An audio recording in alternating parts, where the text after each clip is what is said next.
आज जब हम पत्रकारिता के इस कार्यक्रम में हैं तो पत्रकारिता की सबसे बड़ी चिंता ये है कि जो खबरें हमको दिखाई जा रही हैं और इतनी खबरें दिखाई जा रही हैं कि हमारा दिमाग पूरी तरह से हाईजैक हो गया है। सुबह से लेकर शाम तक चौबीसों घंटे हर पल हमारे पास हज़ारों की तादाद में खबरें आती हैं अलग अलग माध्यमों से, और हम ये तय ही नहीं कर पा रहे हैं कि कौन सी खबर सही है, कौन सी खबर गलत है, कौन सी फेक न्यूज़ है। और इसको लेके पूरी दुनिया में तमाम सरकारें जूझ रही हैं, लोग जूझ रहे हैं, और फेक खबरों ने तो क्रांतियां करा दी। सरकारें परेशान हैं कि कैसे इनको नियंत्रित किया जाए। सरकारें गिर गई हैं कई जगह पर इन फेक खबरों की वजह से। तो इस पैनल में हम उसी पर बात करेंगे। कुछ आंकड़े भी हैं जिसका मैं जिक्र करना चाहता हूँ। रॉयटर्स का एक सर्वे है जिस पर बहुत बात होती है, वो ये कि 2024 का, एक साल पहले का, करीब 38% जो भारतीय हैं वो अब न्यूज़ पर भरोसा करते हैं, सिर्फ 38%। और उससे पहले करीब एक साल पहले ये 50% का आंकड़ा था। तो क्या इसके लिए मीडिया खुद जिम्मेदार है कि लोगों का भरोसा खबरों से घट रहा है और लोग अलग अलग माध्यम तलाश रहे हैं खुद को अपडेट करने के लिए? एक ज़माना था जब पत्रकारों का, पत्रकारिता का, खबरों का एक अपना रसूख हुआ करता था। धीरे धीरे क्या उनकी विश्वसनीयता कम हो रही है, ये भी हम इस पैनल में बात करेंगे। हमारे जो भी पैनलिस्ट हैं उनका मैं स्वागत करता हूं, और आप लोगों से मैं आग्रह करता हूं कि आप ज़ोरदार तालियां बजाएं हमारे सभी पैनलिस्ट के लिए कि उन्होंने हमें मौका दिया कि इस मुद्दे पर हम बात कर सकें। और ये आपका स्वागत, आप सभी मेहमानों का। ये एक ऐसी समस्या है, आप लोग तो ग्राउंड से खबरें निकाल कर लाते हैं। ये एक ऐसी समस्या है मिस इन्फॉर्मेशन की जिससे हम सब जूझ रहे हैं, इवन पत्रकार भी जूझ रहे हैं। आपने देखा होगा बहुत सारी खबरें पब्लिश हो जाती हैं बड़े बड़े प्लेटफॉर्म पे, और उसके बाद उनको हटाना पड़ता है। लोग कहते हैं कि ये फेक खबर है या गलत इनपुट है इसमें। तो वर्लित जी, पहला सवाल, चूँकि आप यंग हैं और सोशल मीडिया को आप काफ़ी करीबी से देखते हैं, ईटीवी के साथ आपने एक लंबा वक्त बिताया, मैं ये समझना चाहता हूँ कि जब मिस इन्फॉर्मेशन इस कदर हावी है हमारे पूरे सिस्टम पे, खासकर पत्रकारिता से जुड़े सिस्टम पे, उससे निपटने के लिए जो भी अभी प्रयास हो रहे हैं, क्या वो काफ़ी हैं?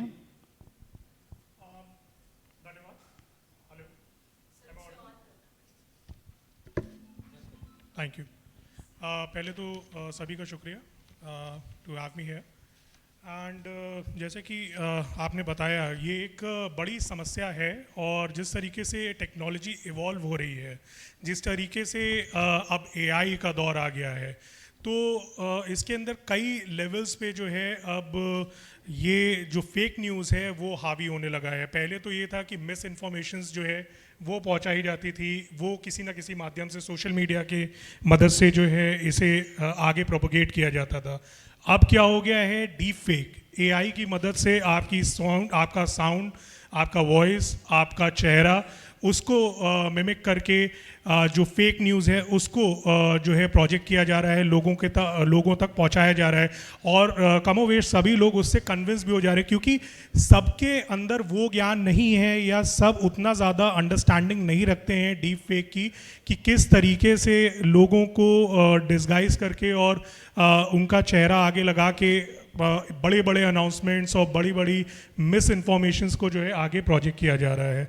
तो इससे निपटने के लिए सरकार अपनी तरफ से कोशिश कर रही है। हम लोग देखते हैं बड़े बड़े इश्तिहार आते हैं, बड़े बड़े एड्स आते हैं, सोशल मीडिया प्लेटफॉर्म्स पे भी लगातार सेंसिटाइजेशन प्रोग्राम चलता है। जो हमारे इन्फ्लुएंसर्स हैं, जो कि सोशल मीडिया से ही पनपे हैं, वहीं से ये लोग आगे बढ़े हैं। अब वो भी कोशिश कर रहे हैं कि इस डीप फेक से जो है बचा जा सके और लोगों को ज़्यादा से ज़्यादा जागरूक किया जा सके, बट तब भी ये अभी नाकाफ़ी है, क्योंकि जब हम किसी भी चीज़ को क्रैक कर लेते हैं तो उसका फिर कोई एक चीट कोड आ जाता है। तो ये ज़रूरी है कि इसमें निरंतरता होनी बहुत ज़रूरी है। इसमें लगातार जो है काम करने की ज़रूरत है, और हर लेवल पे लोगों को ये समझाने की ज़रूरत है कि जब कोई भी मैसेज उन तक पहुँचे उसको वेरीफाई करना बहुत ज़रूरी है। आप कोई भी व्हाट्सएप ज्ञान हो या फिर किसी भी अन्य सोशल मीडिया का ज्ञान हो, उसको आप सिर्फ पढ़ के उसको लेके आप आगे जो है किसी से बहस ना करें, या उससे इन्फ्लुएंस होके आप आगे जो है कोई रिमार्क ऐसा ना दें जो कि आपके लिए भी हानिकारक हो, और साथ ही साथ में समाज के लिए तो वो हानिकारक होगा ही होगा। तो ज़रूरी ये है कि आपको समझना बहुत ज़रूरी है, पढ़ना बहुत ज़रूरी है। और सोशल मीडिया जो कि पहले एक एंटरटेनमेंट का साधन हुआ करता था, अब आपको उसमें भी बहुत ही गंभीरता के साथ आगे बढ़ना चाहिए। कुछ भी आप अगर बोल रहे हैं, पढ़ रहे हैं, समझ रहे हैं, उसमें बहुत ही कैलकुलेटेड हो के आपको कमेंट करने की ज़रूरत है। बिल्कुल। लेकिन क्या आपको लगता है, अभी एक रिसर्च हुआ जिसमें ये कहा गया कि भारत जो है वो फेक न्यूज़ कंजम्पशन में नंबर 1 पे है पूरी दुनिया में। एब्सोल्युटली। ये देखा जाए तो जिस तरीके से इसका ट्रेंड बढ़ा है, जब से हमारा नेटवर्क मोबाइल देखने की जो क्षमता है, आप देखिए ना यहाँ पे कितने यूज़र्स हैं। मुझे लगता है करीब करीब 300 मिलियन यूज़र्स, 800 मिलियन तो ये अपडेटेड 800 मिलियन अगर यूज़र्स हैं, मैं कहीं पे 500 मिलियन भी पढ़ रहा था, तो आप समझिए कि मोबाइल अब बच्चे बच्चे के हाथ में है।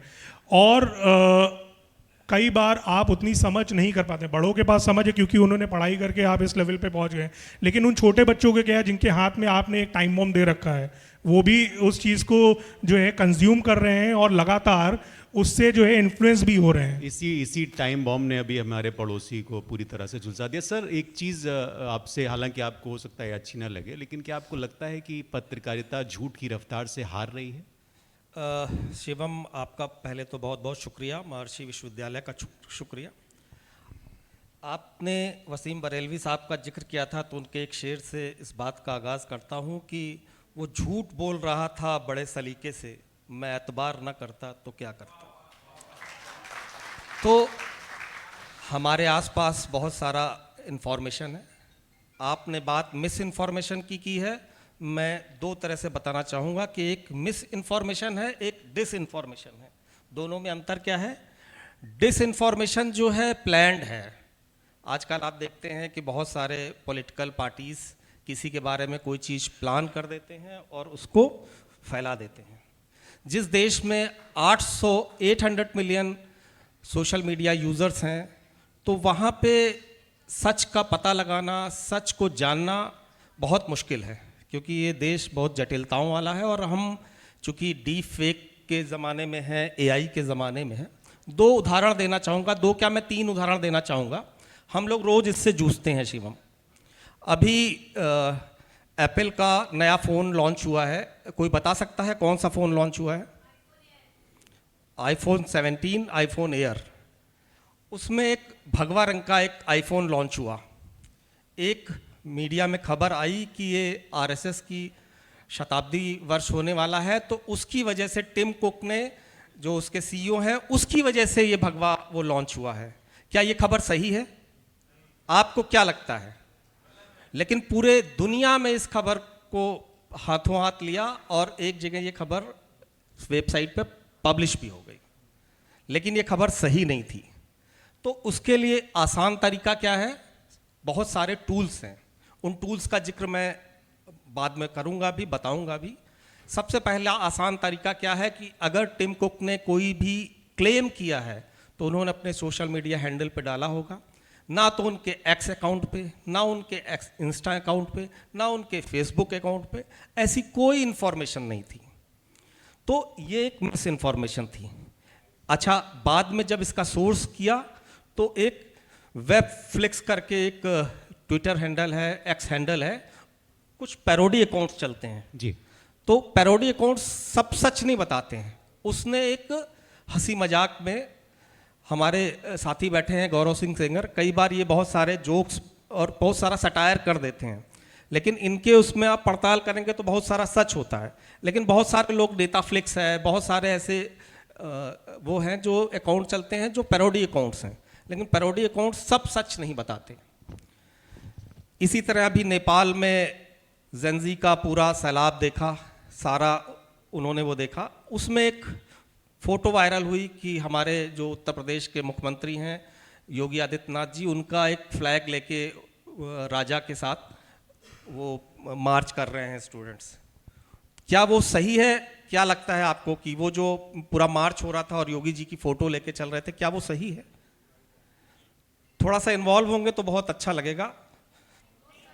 वो फोटो सही है, लेकिन उसकी टाइमिंग गलत है। उसको अगर हम गूगल पे सर्च करते, वो 9 मार्च 2025 की फ़ोटो है, वो उस समय मार्च निकला था, वहाँ के राजा ने प्रोटेस्ट किया था, उसको लेके वो फोटो सही थी, लेकिन वो जेनजी का उससे कोई लेना देना नहीं था, अभी कोई उदाहरण नहीं था। हमारे टीवी के बहुत सारे साथी बैठे हैं, शिवेन जी हैं, राजवीर जी। एक केस मैं याद दिलाना चाहूँगा, सन 2007 का उमा खुराना केस, शायद आप कभी सर्च करेंगे वो केस, फेक न्यूज़ का उससे बड़ा उदाहरण टीवी की दुनिया में मैंने तो अभी तक नहीं देखा। बहुत सारी खबरें आती हैं। उमा खुराना एक दिल्ली की शिक्षिका थी, एक दिल्ली के सरकारी स्कूल में पढ़ाती थी, वाइस प्रिंसिपल थी। उनका किसी एक आदमी से पैसे के लेन देन का विवाद था। उसने प्लान किया, उसने एक लड़की को प्लान किया और उनकी मोबाइल से वीडियो बना ली, चुपचाप उसकी वीडियो बना ली कि वो प्रोस्टिट्यूशन के रैकेट में शामिल हैं। और हमारे एक टीवी के बहुत बड़े पत्रकार हैं, मैं नाम नहीं लेना चाहूँगा, उन्होंने उसको चेक नहीं किया।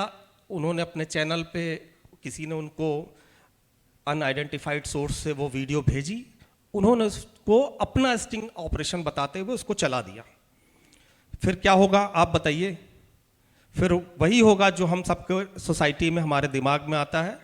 वहाँ पे प्रदर्शन शुरू हो गए, वहाँ पे बवाल शुरू हो गया, वहाँ पे उमा खुराना को मारा गया और वो मरते मरते बची। किसी तरह से पुलिस पहुंची, उन्होंने बताया और उसको लेके सेव किया।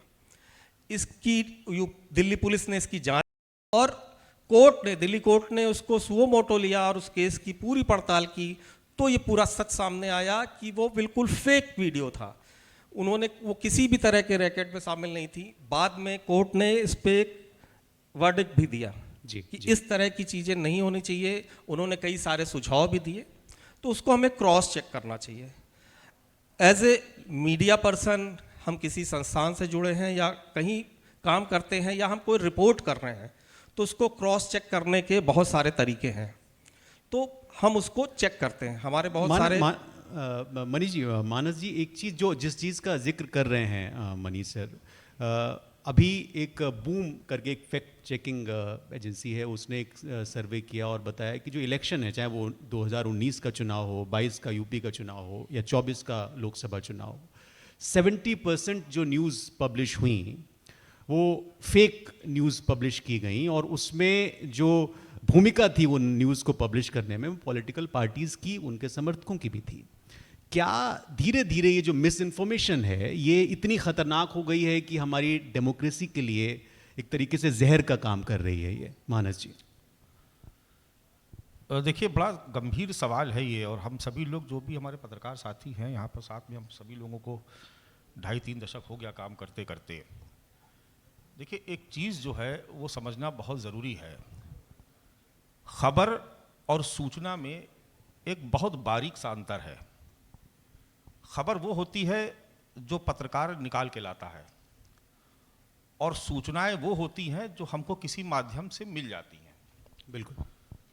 तो धीरे धीरे जो अपने देश का सियासी परिदृश्य जो बदलता गया, उसमें खबरें ख़त्म हो गई। बहुत ईमानदारी की बात यह है मनीष भाई कि खबरें जो हैं वो पूरी तरीके से ख़त्म हो गई हैं, और आम लोगों को ये दिखाने के लिए कि हम आप तक कुछ पहुंचा रहे हैं, तो उसकी जगह सूचनाओं ने ले ली। अब सूचनाएं भी कई प्रकार की हैं। एक सूचना वो होती है जिसको आदमी को लगता है, इंसान को, कि वो शायद हमारे बेहतरी के लिए है, लेकिन वो उतना कोई उसका बहुत महत्व नहीं होता। जैसे मान लीजिए आपके किसी कॉलोनी की, किसी सोसाइटी की कोई समस्या है, तो वो हमने सूचना दे दी। सरकार आपके लिए ये करेगी, ये हमने सूचना दे दी। विपक्ष ने ये सवाल उठाए, वो हमने सूचना दे दी। तो ये हो गई सूचना। खबर वो होती है जो हम ये बताते हैं कि सरकार ने आपके लिए क्या नहीं किया, या कोई सियासी दल आपको इन बातों से कैसे उलझा रहा है। तो ये हो गई खबर।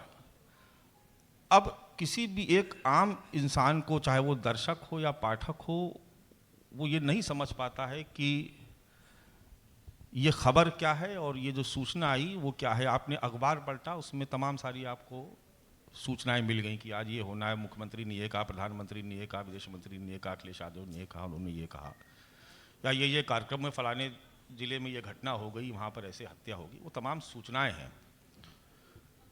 खबर वो होती है कि हम ये बताएं कि स्टेट में या देश में क्राइम का रेट क्या चल रहा है, करप्शन कहाँ तक पहुंचा, सरकारी महकमों में हो क्या रहा है, ये है खबर।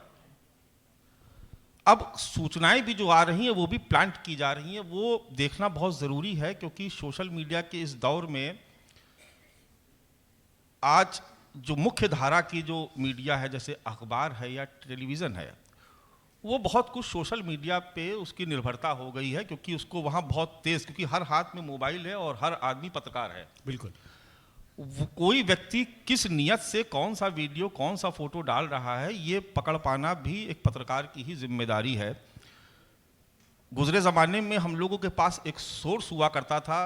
पुराने ज़माने में जब हम लोगों ने जर्नलिज्म शुरू किया, हम सभी लोगों ने, तो एक डायरी होती थी। तो हमारे गुरुजी लोग कहते थे कि ये तुम्हारी डायरी जिसमें बहुत सारे फ़ोन नंबर है, ये तुम्हारी प्रॉपर्टी है।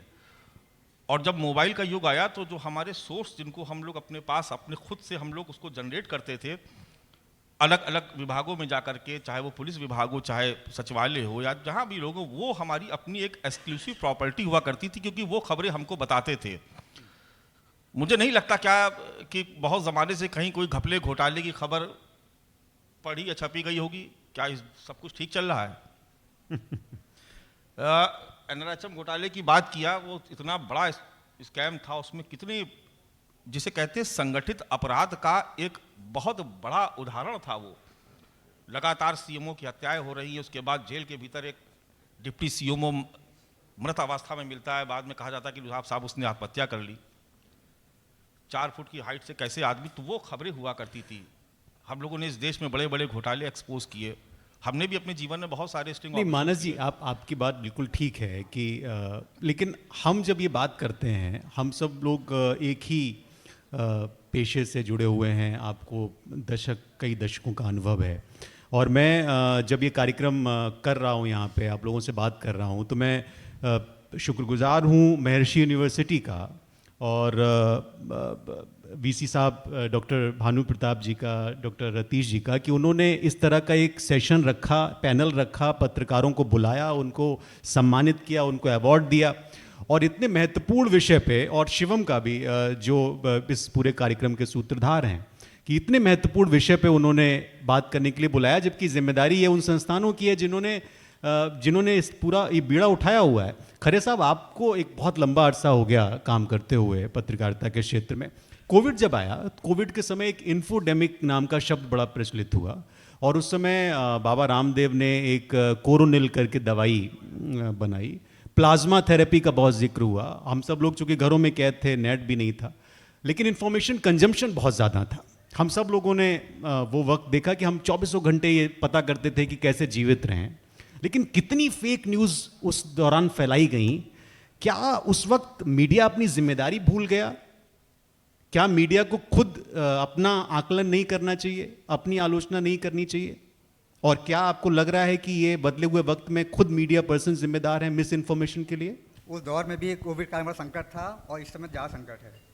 तो खबरों का जो यहाँ प्रभाव उस समय था, तो जो इस समय है उसमें भी संकट है, और उसमें जिम्मेदारी हम मीडिया संस्थानों की है। कोई भी हो, चाहे टीवी चैनल्स हों, चाहे डिजिटल का प्लेटफॉर्म हो, या प्रिंट मीडिया हो, सबकी जिम्मेदारी बनती है कि हम लोग जो खबरों किस तरह ले रहे हैं। और दूसरी बात यह कि सोशल मीडिया पर इतना ज़्यादा डिपेंडेंसी हम लोग की हो गई है कि आप देख लीजिए, कोई सोशल मीडिया कोई वीडियो चलता है, किसी नागरिक वाले पत्रकार ने डाल दिया, तो उसको हम लोग फिर बिना वेरीफाई करके चला देते हैं। तो ये एक बड़ा संकट है। और उस संकट की वजह से क्या हो रहा है कि लोगों की, जैसे आपने पहले कहा क्रेडिबिलिटी की, तो क्रेडिबिलिटी संकट तो बहुत ज़्यादा है। अब लोग क्या कर रहे हैं कि खुद ही अपना वीडियो बनाते हैं, देखते हैं, और खुद कहते हैं कि इसमें कोई बाकी खबर नहीं है। अभी जब मानस भाई ने कहा कि खबर ख़त्म हो रही है, खबर ख़त्म नहीं हो रही है। हम लोग एक कंफर्टेबल जोन में बैठ गए जाके, उसमें भी आसान हो गया है। तो खबर हम लोग निकालने के जो पहले आप सब लोग निकालते थे, ब्रेकिंग न्यूज़ करते थे, वो तो बंदी सा ही हो गया एक तरह से। तो वो एक बड़ा संकट है। तो खबरें व्हाट्सएप नहीं, एक चीज़ मैं इसमें और ऐड करना चाहूँगा कि देखिए, जो परिदृश्य बदला इस पूरे मीडिया का जो पिछले 10-12 सालों में, उसमें खबरें करना भी बहुत आसान नहीं रह गया। बहुत सारे आपके लिए बंदिशें हो गई हैं, और ये प्रेशर बहुत ईमानदारी से मैं कहता हूँ ये सभी जगह पर है। ये कि आपको बताया जाता है कि अब तो ऐसा परिदृश्य ऐसा बदल गया है कि आपको बताया जाता है कि आप ऐसा ऐसा कर लीजिए, आपको ऊपर से सजेशंस आते हैं। कई बार आप खबरें करते हैं, सरकार उसमें कंफर्टेबल नहीं, चाहे किसी की भी रही हो, तो उसको लगता है कि इसको रोक देना चाहिए इसको। तो वो ऊपर से प्रेशर हो जाता है, तो वो बहुत सारी खबरें जो है वो ईमानदारी से आप तक पहुंचती नहीं। और इसीलिए अगर आप देखिए तो सोशल मीडिया पे जिस तरीके से व्यूवरशिप बढ़ी, देखिए 2 युद्ध लड़े जा रहे हैं इस वक्त इस देश में मीडिया के पैमाने पे। एक युद्ध जो प्रिंट मीडिया या इलेक्ट्रॉनिक मीडिया की तरफ से लड़ा जा रहा है, जो हम लोग कोशिश करते हैं एक पत्रकार होने के नाते कि हम लोग अपनी खबर करें और खबर ही हमारी पहचान है तो वो पब्लिश हो जाए या हम दिख जाए। लेकिन इसके इतर एक दूसरा वर्ग खड़ा हो गया इस देश में जो सोशल मीडिया पे बहुत एक्टिव और उसके मिलियंस में फॉलोअर्स हैं, और वो सब एंटी इस्टेब्लिशमेंट खबरें दिखा रहे हैं। ऐसा नहीं कि वो भी बायस्ड नहीं है, बहुत सारे ऐसे लोगों को मैं जानता हूं जो बिल्कुल बायस्ड हैं, उनको सरकार में कोई अच्छाई नजर नहीं आती है, उनको सिर्फ बुराई नजर आती है, जबकि सरकार ने बहुत अच्छा काम किया, लेकिन क्यों उनको व्यूवरशिप वहां से मिल रही है। तो देखिए ये बाजारवाद का सबसे भयावह और सबसे गंदा स्वरूप है कि बाजारवाद के शिकंजे में पूरे मीडिया संस्थान इस तरीके से जकड़ चुके हैं कि किसी को लाइक्स और कमेंट्स चाहिए, व्यूज चाहिए, और किसी को टीआरपी चाहिए, किसी को सर्कुलेशन चाहिए। तो ये बाजारवाद में ये तो पहले भी था। लेकिन अब बहुत इसका जो स्वरूप है वो बहुत ज्यादा भयावह होता जा रहा है, और इसीलिए एक नए किस्म के मीडिया ने जन्म लिया सोशल मीडिया पर। और इसीलिए जो आज जो एक कहा जाता है गोदी मीडिया, ये गोदी मीडिया एक शब्द इजाद किया गया रवीश कुमार की तरफ से, उसके बाद तमाम संस्थानों पे कहा गया कि वो गोदी मीडिया है। लेकिन बुरा लगता है? लेकिन क्या सोशल मीडिया पर भी बहुत सारे गोदी मीडिया बैठे हैं, अभी उन पे सवाल नहीं है। लेकिन इन गोदी मीडिया शब्द आपको बुरा लगता है? जब ना बिल्कुल, क्यों बुरा लगेगा, बिल्कुल बुरा नहीं लगेगा, बिल्कुल बुरा लगेगा। ये तो एक सच्चाई है जिसको स्वीकार करना चाहिए लोगों को। नहीं, एक चीज़ मैं और इसमें ऐड करूंगा, जो मनीष जी ने अभी बोला, अभी जिस तरीके से मानस जी ने जो अभी बोला, इसमें एक बहुत इंपॉर्टेंट चीज़ ये भी है, जैसा कि आप भी पहले बोल रहे थे कि क्या आपको लगता है कि लेगेसी मीडिया को ये मानना चाहिए कि उनको भी समझना चाहिए कि उनसे गलती हुई है, या फिर वो जिस तरीके से काम कर रहे थे खाली उन्हीं को दोषी ठहराना सही नहीं होगा। मुझे ऐसा लगता है कि सोशल मीडिया जिस तरीके से आगे बढ़ रहा है, जो यहाँ पे लोग बैठे हुए हैं, हम लोग सब लोग जो बैठे हुए हैं जिनको अभी आपने आज अवार्ड दिया है, उन सब ने इस चीज़ की ट्रेनिंग ली है, उन्होंने सारी चीज़ों को समझा है, काफ़ी एक्सपीरियंस रखते हैं, और चीज़ों को क्रिटिकली एनालाइज करने की उनके अंदर क्षमता है। उन्हें पता है कैसे क्या टूल्स को अपनाना है जिससे कि हमें सही इन्फॉर्मेशन मिलेगी और वो सही इन्फॉर्मेशन हम जनता तक, समाज तक पहुंचा सकते हैं। लेकिन अभी क्या हो रहा है, क्योंकि सोशल मीडिया का दौर है और सोशल मीडिया पे कोई भी सज्जन उठ के अब जो है अपने आप को सोशल मीडिया इन्फ्लुएंसर बताता है। ज्ञान उसके पास लिमिटेड होगा, एक सेगमेंट का होगा, एक सेक्टर का होगा, लेकिन वो ज्ञान देने चलेंगे तो वो सभी विषयों पे देंगे। अगर नेपाल में कुछ त्रासदी हो रही तो वो उस पर भी ज्ञान देंगे, बाढ़ आ गई है देश में कहीं पे तो वो उस पर भी ज्ञान देंगे, और वो हर चीज़ में अपनी राय शुमारी जो है रखेंगे। लेकिन उसके पीछे क्या वो डेटा बैकिंग है? क्योंकि लोग तो यहाँ पे, जनता तो उनको करोड़ों की तादाद में सुन रही है ना, व्यूज़ तो उनके पास आ रहे हैं, हर तरीके का व्यक्ति उन्हें सुन रहा है। वर्णित शिवम बिल्कुल वर्णित जी, ये आपकी बात ठीक है। तो माफी जो है ना वो सभी को मांगनी होगी, और सभी को उतनी ही गंभीरता के साथ अपनी जिम्मेदारी समझनी होगी। अगर वो हाथ में माइक उठा रहा है, अगर वो जनता से बात कर रहा है, तो बहुत ही रिस्पॉन्सिबल होना पड़ेगा। ये नहीं हो सकता कि आप खाली लेगेसी मीडिया को जो है बस खाली आरोप लगाते रहिए कि आपको ऐसा करना चाहिए, आरोप की बात ही नहीं है। हम यहाँ पे बात बता रहा हूँ, बिल्कुल मैं आपकी बात नहीं कह रहा हूँ, इन जनरल भी आप देखिए ना क्या हो रहा है लेगेसी मीडिया के साथ। मतलब उनका पत्रकारिता के पेशे को एक बहुत ही सम्मानित पेशा माना जाता था। आज के समय में क्या वो सम्मान पत्रकारों को मिल रहा है? जी नहीं मिल रहा है, बिल्कुल नहीं मिल रहा है। ना पैसा मिल रहा है, ना सम्मान मिल रहा है। वो इसी सम्मान के लिए लगातार काम करता है। चूंकि विषयांतर हो जाता है बीच बीच में, हम बात यहाँ पे इसीलिए मैं ये बहुत लंबी बहस हो सकती है मिस इन्फॉर्मेशन पे। मैं एक बड़ा सवाल महत्वपूर्ण है इस वक्त, करीब 760 मिलियन के आसपास यूजर्स हैं यूट्यूब और व्हाट्सएप यूज़ करने वाले। 80% के आसपास लोग व्हाट्सएप और उससे इन्फॉर्मेशन ले रहे हैं, ये डेटा एक मोटा मोटी है। और ये सारी कंपनियां जो इन्फॉर्मेशन को कंट्रोल करती हैं, ये अमेरिका में बैठी हैं जहां पे राष्ट्रपति ट्रंप साहब हैं और वो रोज़ाना एक नया शगुफा छेड़ते हैं। क्या हम लोग पपेट हैं, चाहे वो मीडिया ऑर्गेनाइजेशंस हों? और वो पहले एक खेल होता था ना कठपुतली का, वो अमेरिका में जकरबर्ग और ये लोग बैठ कैसे चलाते हैं, हम लोग चलते हैं। वो चाहे कोई भी हो, चाहे वो फ्रीलांस जर्नलिज्म हो, चाहे वो सरकारें हों, हम लोग पपेट हो गए? कोई रास्ता है इससे बचने का? मैं जो बात बार बार कह रहा हूँ वो आप शायद समझ नहीं रहे हैं। मैं ये कह रहा हूँ कि इंफॉर्मेशन तो अवेलेबल है ही है। जहाँ पे 800 मिलियन यूज़र्स हैं सोशल मीडिया के, तो वहाँ पे इंफॉर्मेशन तो आ ही रही है। एज ए जिम्मेदार मीडिया पर्सन, एज ए जिम्मेदार नागरिक, हमारा काम क्या है? इतने सारे टूल्स अवेलेबल हैं, मतलब बहुत सारे जो बड़े संस्थान हैं, जैसे आज तक है, उसने अपना फैक्ट चेक का एक पूरा वो शुरू कर दिया है। दैनिक जागरण है, उसने विश्वास न्यूज़ करके एक अपना फैक्ट चेक का वो शुरू कर दिया है। पीआईबी ने फैक्ट चेक का एक वो शुरू कर दिया है।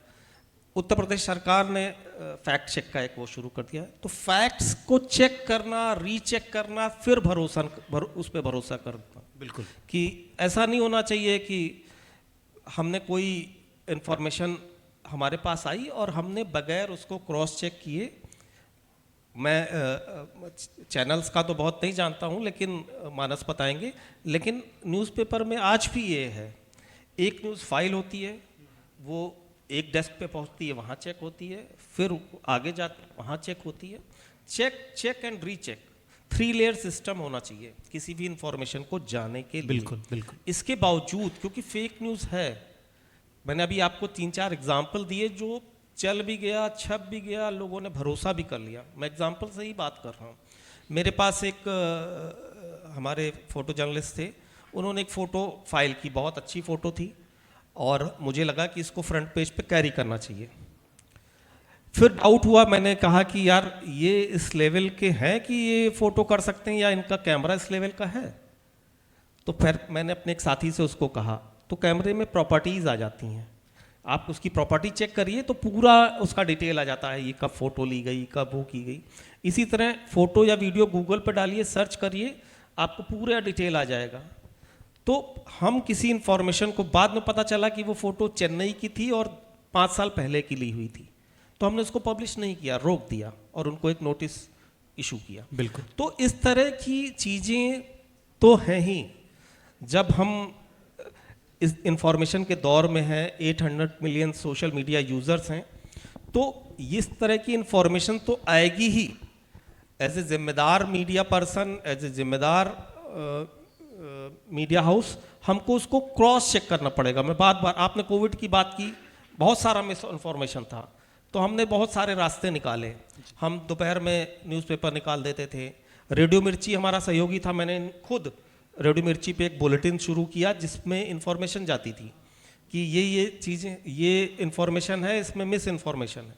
तो 2 बातें और भी मैंने कही कि मिस इन्फॉर्मेशन और डिसइन्फॉर्मेशन है, क्योंकि बहुत सारे पॉलिटिकल पार्टीज़ के टूल्स चल रहे हैं, उसमें हमें फंसना नहीं है। हम अलर्ट रहेंगे तभी इससे बच सकेंगे, बिल्कुल, बिल्कुल। वरना तो ये झगड़ा करा देगा। दूसरा एक इन्फॉर्मेशन और देना चाहूँगा कि जैसे मुंबई पुलिस है, उसने अपना एक सोशल मीडिया लैब शुरू किया है। कहीं पे आपने कोई इन्फॉर्मेशन डाली कि फलां इस धर्म का है, फलां इस जाति को वो कर रहा था, वहाँ एक तो महाराष्ट्र में हिंदी और मराठी का भी बहुत चलता है, तो बहुत सारी फेक न्यूज़ आती है।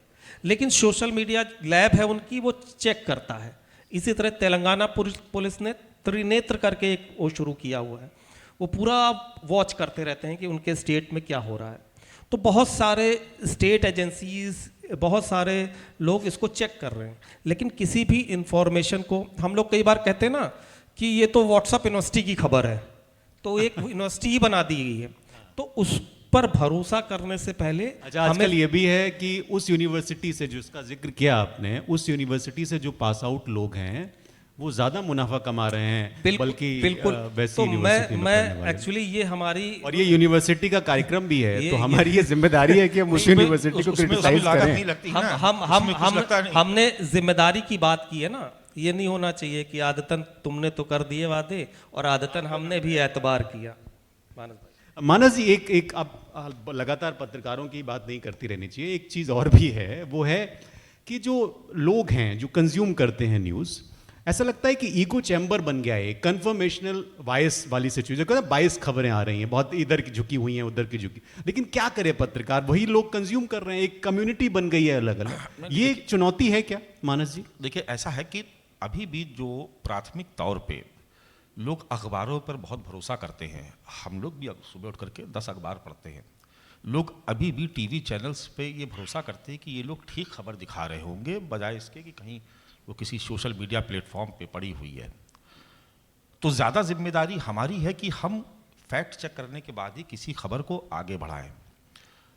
कहना नहीं चाहिए, लेकिन अभी जिस तरीके की सिचुएशन हुई पहलगाम हमले के बाद, जो 2-3 दिन का जो युद्ध चला, उसमें किस तरीके की मिस इन्फॉर्मेशन, गलत खबरें दिखाई गई और बाद में उसकी बड़ी आलोचना भी हुई। तो धीरे धीरे विश्वसनीयता का भी एक संकट पूरी मीडिया इंडस्ट्री के सामने खड़ा हुआ है। देखिए, ये जो मैं बार बार जिस चीज़ का जिक्र कर रहा हूँ कि हमारा जो पेशा है वो इस बात को लेकर के है कि हम, जो हमारा दर्शक है, हमारा जो पाठक है, उस तक हम सही सूचना पहुँचाएं और असल खबर बताएं। तो जो खबर का सेगमेंट है वो तो लगभग 90% गायब हो चुका है। वो खबर तो अब कहीं आती नहीं है और ना खबर कोई दिखाता है। अब बात रही सूचना की, कि सूचना ही सही पहुंच जाए, क्योंकि आज के दौर में जो लोग कहते हैं इन्फॉर्मेशन इज लाइफ, तो जो जितना सूचना से मजबूत है वो उतना ही ज़्यादा सक्षम और संपन्न हर तरीके से वो मजबूत है। तो सूचना जो है वो सही पहुंचना बहुत ज़रूरी है। अब उन सब के बीच एक नए किस्म का माध्यम खड़ा हुआ है। अलग अलग संगठन, अलग अलग सियासी दल अपने अपने हिसाब से हर रोज़ हज़ारों की संख्या में फेक न्यूज़ फेंकते हैं। और उसके बाद आप देखेंगे, आप भी अगर अपने आसपास देखेंगे, अपने परिवार के किसी ग्रुप्स में, अपने दोस्तों के ग्रुप में, मैं तो अपने कॉलेज टाइम के जो हम लोग सब एक साथ पढ़ के निकले उसका एक ग्रुप बना हुआ, मैं देखता हूँ उसमें दिन भर किस तरीके से उल्टी सीधी सूचनाएं पहुंचाई जाती, किस तरीके से हिंसा से भरे हुए, मानसिकता से भरे हुए उसमें मैसेज आते हैं और हमारे ही दोस्त उस पर तालियां बजाते हैं बगैर ये चेक किए हुए कि महात्मा गांधी ने कभी भी अंग्रेजों से पेंशन नहीं ली थी। अब आप उसको जस्टिफाई करने पे तुले, उस पर 100-200 लोग उसको आगे फॉरवर्ड कर रहे हैं। तो ये एक अलग तरीके का खेल खेला जा रहा है। लेकिन जो आम जनता से जुड़े हुए जो सवाल हैं, जो सूचनाएं हैं, जो खबरें हैं, वो पहुंचनी चाहिए। और उसकी जगह अब जो गलत सूचनाएं हैं, जो नकारात्मक सूचना है, वो फैलाई जा रही है। और ये एक बहुत बड़ी चुनौती पूरी है, मीडिया बिल्कुल। और इंडस्ट्री ये के भी सामने है। ये भी बिल्कुल, इसके अंदर एक चीज़ और भी बिल्कुल। ऐड करिए कि ये मिस इन्फॉर्मेशन, वो किसी एक व्यक्ति के लिए मिस इन्फॉर्मेशन, बट वो मिस इन्फॉर्मेशन किसी ना किसी व्यक्ति को कहीं ना कहीं फायदा जरूर पहुंचा रही है। बिल्कुल, बिल्कुल। तो इसीलिए वो इन्फॉर्मेशन जो है एक- तो मिस जैसा कुछ नहीं है, वो इन्फॉर्मेशन है, उसको तोड़ मरोड़ के, या हाफ बेक्ड कहते हैं ना कि हाफ बेक्ड आपने चीजें रखी हाँ, हुई है, बिल्कुल। अपनी सहूलियत के हिसाब से चीजों को आप आगे रखते हैं। एक सवाल खरे साहब आपसे, और उसके बाद फिर हम एक छोटे छोटे सवाल लेंगे क्योंकि ख़त्म करना है हमें ये डिस्कशन। खरे साहब, ये तो ठीक है कि बहुत सारी मिस इन्फॉर्मेशन पे बात हो रही है और इसके अपने परिणाम हैं, अपनी चुनौतियां हैं, लोग जूझ रहे हैं, कुछ लोगों ने चीज़ें बनाई हैं कैसे इससे निपटा जाए। लेकिन ये तो हमेशा से रहा। उस ज़माने में भी जब इतनी तेज़ी से सोशल मीडिया नहीं था, उस वक्त भी प्लांटेड खबरें तो होती होंगी, उस वक्त भी दबाव तो होता होगा पत्रकारों पर। नहीं, देखिए, मैं आपको इस बारे में एक उदाहरण पुराना, हम ले चलते हैं आपको 1984 में। जी। 1984 में जब मिसेस गांधी की हत्या हुई तो उसमें सबसे पहले खबर दी BBC रेडियो ने, और वो खबर दी 1 बजे उन्होंने। और आज सब बहुत लोग पता होगा, बहुत लोग नहीं पता होगा कि 10:30 बजे उनके जब हत्या हुई, तो करीब 10:30 बजे, तो उनके जो रिपोर्टर थे, शायद सतीश जैकब जी थे या कोई और था, मेरे नाम ठीक याद नहीं आ रहा, तो वो जब वहाँ उनको पहले मालूम पड़ी, उन्होंने 11 बजे कंफर्म कर दिया और 11 बजे उन्होंने अपने रेडियो को हेडक्वार्टर भेज दिया लंदन में कि ये उनकी हत्या हो गई और कंफर्म न्यूज़ है। उसके बाद भी BBC ने उसको फिर रीचेक किया। अच्छा। मतलब अपने रिपोर्टर से, उनका नियम है कि दो फैक्ट चेक करेंगे, 2 सोर्सेज चेक करेंगे, फिर उन्होंने फिर दोबारा चेक किया, दोबारा चेक करने के बाद फिर उन्होंने 1 बजे प्रसारित किया। चाहते तो वो उसी में जारी कर सकते। लेकिन क्लिक वेट की लड़ाई में फिर ये अब इतना क्रॉस चेक करेंगे तो खबर आने में लेट हो जाएगी। आजकल तो मिनटों में चाहिए, सेकंडों में चाहिए। कि अभी जो फैक्ट चेकिंग बात हो रही है तो उस पे हम जी। लोग को क्रॉस चेक वो करना चाहिए, वो करना चाहिए, इसलिए कि वो बिल्कुल। कितनी महत्वपूर्ण है। बिल्कुल। वो तो बहुत बड़ी घटना थी, तमाम छोटी घटनाएं होती हैं, वो भी एक बड़ा रूप धारण कर लेती हैं। तो बात मुद्दा ये समझने का है कि चाहे उस दौर का हो, चाहे उस दौर का रहा हो, तो क्रॉस चेक करना, रीचेक करना, क्रॉस चेक करना, बार बार चेक करना, इसलिए कुछ तो मजबूरियां रही होंगी। मैं बिल्कुल, बहुत कंफ्यूजन रहता है इन चीज़ों बिल्कुल। में। और चाहे सोशल मीडिया जितनी बिल्कुल। खबरें आती हैं उसमें भी हम लोग जो है बहुत, मतलब प्रिंट मीडिया भी बड़ा प्रेशर रहता है कि देखिए चल टीवी चल रहा है, इसमें चल रहा है। हाँ, तो अब उसमें ये हो गया कि आप जल्दबाजी के चक्कर में ये इतना वॉचडॉग की शिवम, भूमिका बस था। एक तो सोशल बात- मीडिया पे चल रहा है। एक जो एक जो संकट आया है वो रियल टाइम जर्नलिज्म की वजह से आया है। अच्छा। कि अब जो है ना कि जैसे गौरव हमारे साथ बैठे हुए हैं, गौरव संक्षेप सिंह में सेंगर। थोड़ा खत्म जी करना जी है। बिल्कुल। तो रियल टाइम जर्नलिज्म में ज़्यादा जिम्मेदारी बढ़ती है। मैंने जिम्मेदार शब्द बार बार इसलिए यूज़ कर रहा हूँ कि एज ए मीडिया पर्सन जो लोग पत्रकारिता में आना चाहते हैं या जो काम कर रहे हैं, जिम्मेदारी का एहसास जरूर होना चाहिए। तो इसके लिए हम लोग बीच बीच में क्रॉस चेक भी करते रहते हैं। मैं एक एग्जांपल देता हूँ कि कैसे क्रॉस चेक करते हो, कैसे खबर पब्लिश हो जाती है। एक हमने जब स्पोर्ट्स जो लोग कवर करते हैं तो उनको मैच कवर करना होता है, तो हम उनको स्कोर शीट भेज देते हैं। तो हम एक टेस्ट करने के लिए हमने सारे न्यूज़पेपर्स में एक स्कोर शीट भेजी। उस स्कोर शीट में एक क्रिकेट मैच का जिक्र था और उस क्रिकेट मैच में ये था कि फला टीम जीती, फला टीम हारी, इस बॉल ने इतने विकेट लिए और वो हुआ। और ऐसा कोई मैच एग्जिस्ट ही नहीं करता था, ऐसा कोई मैच हुआ ही नहीं था। किसी भी स्पोर्ट्स रिपोर्टर ने उसको क्रॉस चेक नहीं किया। जी जब हमने रात में 11 बजे सबको कॉल करके ये बताया कि ये फर्जी है और ये सिर्फ ट्रायल के लिए था, एक एजेंसी ने ही किया था ये, तो बाद में पता चला कि सब लोग उसको हटाया गया अपने पेज से। हाँ, तो इस तरह के हम लोग एक वो चीज करते हाँ, रहते एक हैं। चीज जरूर कहना चाहेंगे कि देखिए, एक बड़ी समस्या ये भी कि आज हम प्रोफेशनल तैयार कर रहे हैं। जब हम लोग इस जर्नलिज्म की फील्ड में आए तो जो अपना पेशा जिसके लिए सोच के पढ़ाई की थी वो छोड़ करके एक पैशन की वजह से आए थे कि हमको एक पत्रकार बनना है, जर्नलिस्ट बनना है। गुरु शिष्य की परंपरा जो उस जमाने में हुआ करती थी कि हम लोग अपने गुरुदेव के चरण छू करके और उसके बाद उनसे काम सीख करके यहाँ तक आए, वो उसकी जगह चूंकि आपका भी इंस्टीट्यूट चल रहा है, वहाँ पे प्रोफेशनल्स तैयार किए जा रहे हैं जो किसी पेशे में आगे आ रहे हैं। इसमें जो मिशन की भावना थी दरअसल वो भी कहीं बहुत पीछे छूट, बात करना बेमानी होगा, लेकिन आज भी अगर ये क्रिएट किया जा सके किसी भी इंस्टीट्यूट में कि आप गुरु शिष्य परंपरा के तहत उसको बाकायदा एक एक बच्चे को ट्रेंड करके उसको समझा करके उसको आगे बढ़ाएंगे, तो उसके अंदर वो भावना ज़रूर पैदा होगी। जो आज का जो रियल टाइम जो जर्नलिज्म बता रहे हैं मनीष जी, दरअसल ये इसमें भी एक जिम्मेदारी की भाव होना चाहिए कि किसी भी ब्रेकिंग न्यूज़ की वजह से हम कुछ ऐसा ना कर दें जिससे हज़ारों लाखों लोगों का नुकसान हो जाए। ये भावना ज़रूर होनी चाहिए। बिल्कुल। बहुत शुक्रिया आप सभी धन्यवाद। मेहमानों का। हमें थोड़ा ख़त्म करना पड़ेगा, ये बहुत तवील बहस है। Thank you Shiv. बर्लित जी, मनीष श्रीवास्तव जी, मानस जी, लेकिन आखिरी में और अजीत खरे साहब, वो एक शेर है कि दिल के लुटने का सबब पूछो न सबके सामने, नाम आएगा तुम्हारा ये कहानी फिर कभी। तो मैं इसमें कर दूं कि दिल की जगह पत्रकारिता कर लीजिए आप लोग। बहुत शुक्रिया आप सभी लोगों का हमारे साथ जुड़ने के लिए। ज़ोरदार तालियों के साथ हमारे पैनलिस्ट का स्वागत करिए।